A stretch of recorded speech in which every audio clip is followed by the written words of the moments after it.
कच्चे तेल से यहाँ पर शुरुआत करते हैं क्योंकि सबसे बड़ी मूव्स वहाँ पर आती हुई नजर आई हैं।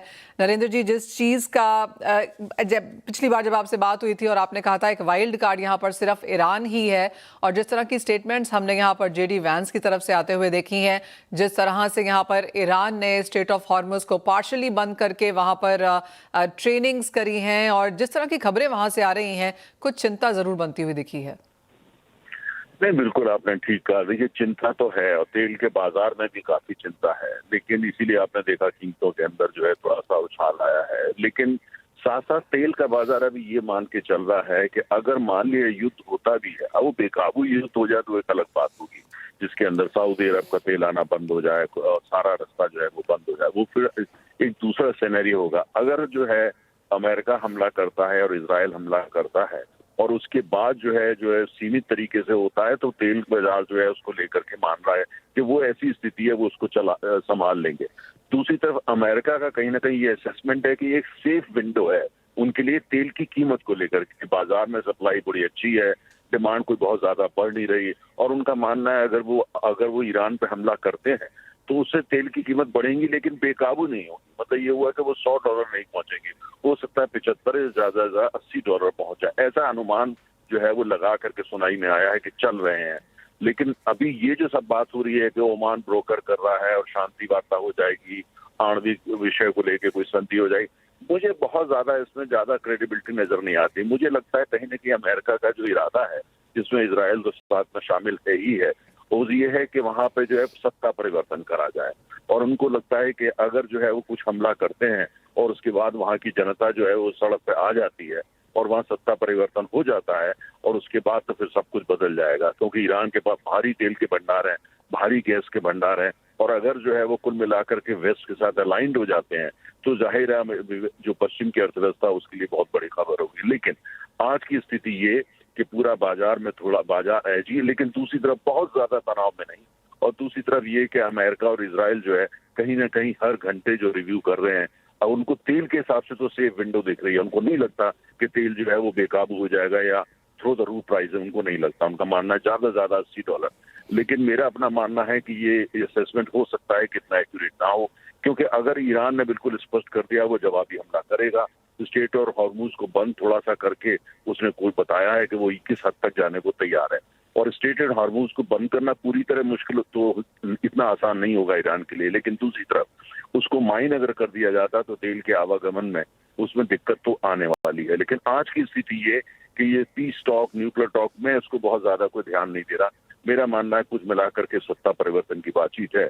अब असेसमेंट ये कि वो उसके लिए स्थिति अनुकूल है जमीन पे ईरान में, ये नहीं, पहली बात ये। और दूसरी बात ये कि ये जो मिलिट्री का दबाव बना जा रहा है, क्या ईरान इसी से जो है बकल कर जाएगा और वहां की जनता सड़क पे आ जाएगी? इस समय अभी सारे सिनेरियोज हैं, एक्यूरेटली या तो सही तरीके से कहना कुछ भी मुश्किल। राइट। एक और चीज जो बाजार यहाँ पर देख रहा है, जैसे आपने कहा ईरान के आसपास क्या मूवमेंट है वो उसका तो जायजा ले ही रहा है। यूएस के मिड टर्म इलेक्शंस हैं इस साल, आपको लगता है कच्चा तेल यूएस प्रेसिडेंट चाहेंगे डिस्पाइट एवरीथिंग जो वो यहाँ पर कह रहे हैं कि प्राइसेस यहाँ पर 80 के आसपास जाएं? नहीं, बहुत अच्छा मनीषा प्रश्न किया। देखिए, दो यहाँ पे बात निकल के आती है। अगर ईरान में सत्ता परिवर्तन हो जाता है और ईरान का तेल भी बाजार में आता है या जो ग्लोबल सप्लाई सिस्टम है उसके अंदर आ जाता है, सैंक्शंस खत्म हो जाती हैं, तब तो फिर तेल जो है वो $55 पर बैरल हो जाएगा सस्टेन बेसिस पे, क्योंकि बहुत फिर तो काफी तेल में सप्लाई बढ़ोतरी हो जाएगी और वो सिनेरियो तो उनके फेवर में जाएगा।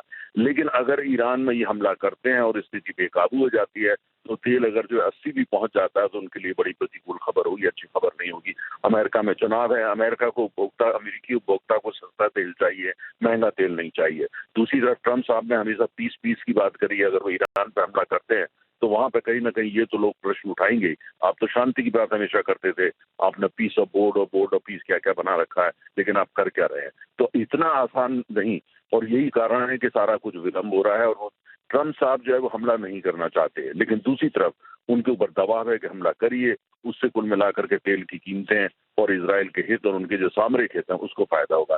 लेकिन मेरा व्यक्तिगत मानना है कि उनमें खुद में इतना साहस अभी तो नहीं है। लेकिन आपको भी पता है कि खाली अमेरिका जो है खाली राष्ट्रपति नहीं चलाते हैं, अमेरिका में बहुत सारे और दबाव के बिंदु होते हैं, इजराइल का दबाव अलग है। इसीलिए ज्यादातर जो लोग मान के चले कुछ ना कुछ तो होगा, ऐसा तेल बाजार मान के चल रहा है। एक फाइनल सवाल नरेंद्र जी, तो आपको लगता है अगर कुछ होता भी है और वो एक कंट्रोल्ड स्ट्राइक के तौर पर यहाँ पर होता है और उसके बाद कोई इसको ब्रोकर भी कर देता है एज अ डील, हम एक सरप्लस वाली स्थिति यहाँ पर देख ही रहे हैं। ओपेक ने कहा अप्रैल में जाके प्रोडक्शन फिर बढ़ाएंगे, तो आपको लगता है जो भी होगा एक नीजर्क रिएक्शन होगा, बहुत लंबा नहीं होगा और शायद कंट्रोल्ड होगा? देखिए, अब ये इस पर डिपेंड करेगा कि ईरान का जवाब क्या होता है। ईरान बहुत बड़ा हमला कर पाएगा, मुझे ऐसा नजर नहीं आता। जी। क्योंकि तो अगर जो होता भी है मिलिट्री एक्शन, तो हो सकता है उसके बाद कहीं ना कोई शांति की बातचीत हो, कहीं ना कोई समझौता हो, क्योंकि ईरान की रिजीम जो वो भी सत्ता परिवर्तन तो नहीं चाहती, वो सत्ता से जाना नहीं चाहते हैं। दूसरी बात ये भी डर है कि अगर बहुत ज्यादा अमेरिका करता है तो जो लोग वहाँ सत्ता में आएंगे वो इनसे भी ज्यादा कट्टर होंगे, ये इनको अमेरिका को भी पता है।